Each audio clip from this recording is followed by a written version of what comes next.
Hey everybody, it's Ryder, and I am still on my way to catching back up to everybody else. So I'm doing what was week 3, which is binding, packing, and STPs.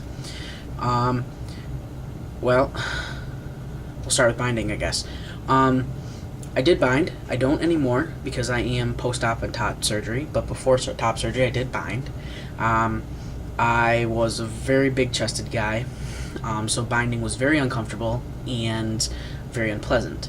However, I still did it.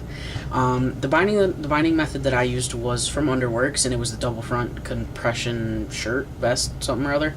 But double front is the key there.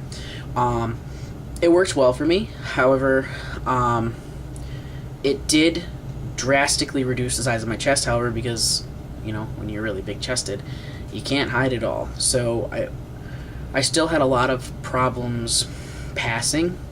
So binding was kind of a struggle for me because it did make me feel better because it wasn't noticeably different and I wasn't having to wear a bra. So that was better, but it was also still frustrating that I was sweating my ass off and that sometimes it was hard to breathe and it was tight and uncomfortable and I still wasn't passing. So it was frustrating in that aspect, but overall it was beneficial because I did pass some of the time. I mean, I'd say I probably passed 25% of the time. I mean, it was really frustrating. But it's probably not just because of binding. Because I was early on T. I mean, I was binding almost a year before I even started T. So I had a higher pitched voice and all the things that go along with that. So it had a lot to do with that as well. But yeah, I used that. I actually originally bought, when I bought the binders from Underworks, I had the double front and then I had the tri-top. I had planned on wearing the double front and then tri-top over top of it because I knew I was big chested and I really wanted to, bind it down. But wearing that much really tight, stretchy material was really uncomfortable. It actually kind of gave me like a rash, not a rash, but like it rubbed right underneath my arm because I had 2 seams that were kind of doing that. So the tri-top didn't last very long. And I really just want to throw a disclaimer out there. I know it's frustrating if you're a big-chested guy. I really know it is. But be careful with binding. I know I'm not the only one, but I'll speak from experience that there were plenty of times that I had shortness of breath, times that I know I was dehydrated because it's so tight to you and you sweat so much. And I highly encourage you to, if you want to get 2, because I know that I got black when I did it, because most of my shirts were dark, and I figured, I'd wear a lot of black clothes anyway, so what's the big deal? But when you got a black binder on, and then a tank top, and then a black t-shirt on, it's so much hotter than if you had the white one on with the white t-shirt on. That's still going to be hot, but I'm talking like there were times when during the summer that I thought I was going to pass out. Sweating so badly, and then your heart starts racing, you start breathing heavy, and then it's hard to breathe. So I really urge caution for anybody who's starting out binding.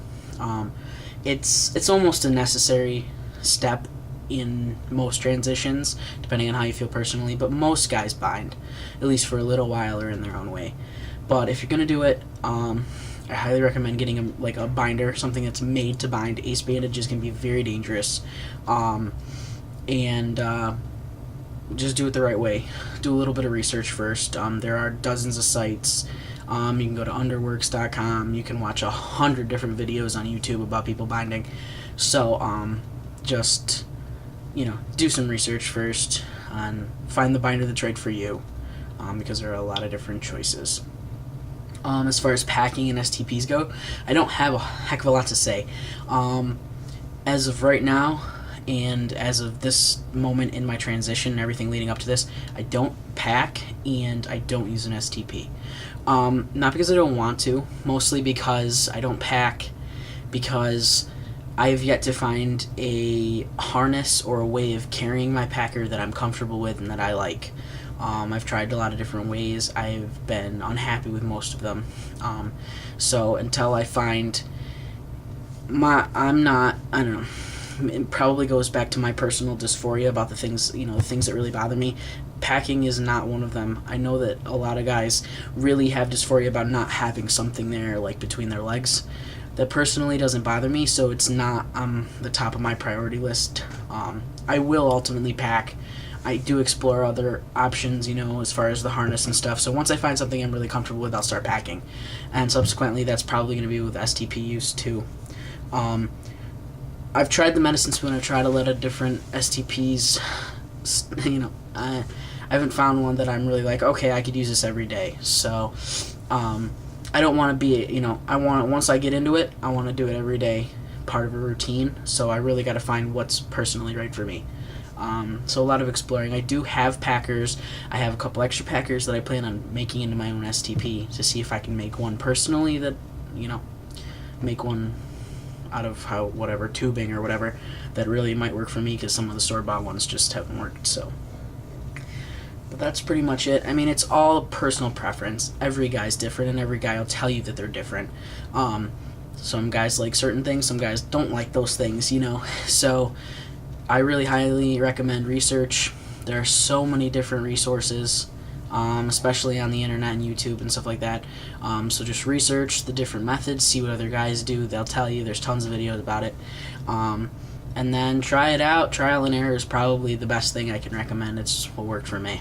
So I guess that's it. That'll conclude my week 3. I'm still trying to catch up to the other guys. But yeah, my name's Ryder. I'm your Sunday guy, and we'll see you next time.